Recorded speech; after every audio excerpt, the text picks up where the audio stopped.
This is going to be a brief video to highlight the workflows for editing links on a Canvas page. I'll start by editing my page.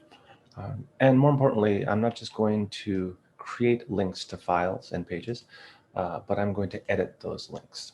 So pretty straightforward, and there are two workflows. So one is to click on Insert, and you can choose a link. This will allow you to create a course link. You can also skip that and go directly over to this link icon and choose course links. You can just a little faster and skip a step.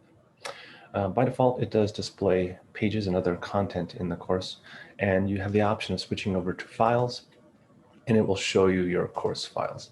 So in this example, I could click on a PowerPoint, and it will then link that document to the selected text. That's fairly intuitive, and that's the way Canvas has always worked. Another option, of course, is just to place your cursor in a spot and choose the same workflow and just click on something, and it will actually create a link with that file name. So very similar, but gives you two different options. That's great. Now, the problem comes when you want to actually edit a link. So in this context, for example, I'm going to click on this linked text, and the pop-up says link options. And that's not what you really want, because it requires you to have either to know the URL or to have it copied to your current clipboard. And so a lot of folks don't want that workflow. So when you click on a link, you want to ignore link options and just skip right back over to your link icon. Now, if you click edit, it's not going to do what you want to do because it's the same menu. Instead, you want to make sure you first remove the link. Now, you'll note that if I just click on text, right, if I click on linked text, it highlights the text effectively for me and allows me to remove the link from that entire text, and it remains highlighted. So I can quickly click on the link icon, and then I recover the more intuitive interface where I can go in and select a file and change the link. So fairly intuitive. The important part is that you must always remember when you click on that, you must first either via this menu or via insert link, make sure you first remove a link and restore it or link to another document. It's an important step.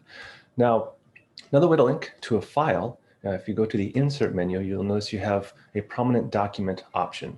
And of course, I can choose my course documents. And this is slightly faster. It's slightly more intuitive. So I can immediately click on a document. You notice that when I insert a link to a document, it will highlight, if I've highlighted text, it will turn that text into a link, and that works well. Now, one thing to note, though, is this same menu cannot be used for editing that link. So for example, if I click here, I must make sure that I first go in and remove the link. Because if I click on linked text, click on insert, and go to document, I'm going to have a bad result. You'll note that unlike the other workflow, my cursor is still active in here, and we're going to find out where I can't see it. When I click, it actually inserts the name of the file wherever my cursor happened to be. So obviously that's a bad result. If I go in, I'll do this again and do it a different way. Insert document. And I will choose a document, of course. I again have well-linked text. I have highlighted text that's linked. This time I'm going to change it. I'm going to make sure I first highlight all my text and then do insert document. This is the same workflow for creating the initial link. But if I go in and link to course documents the same way, it's going to replace my highlighted text with the name of the document. So again, it's always important that you first go in and remove a link,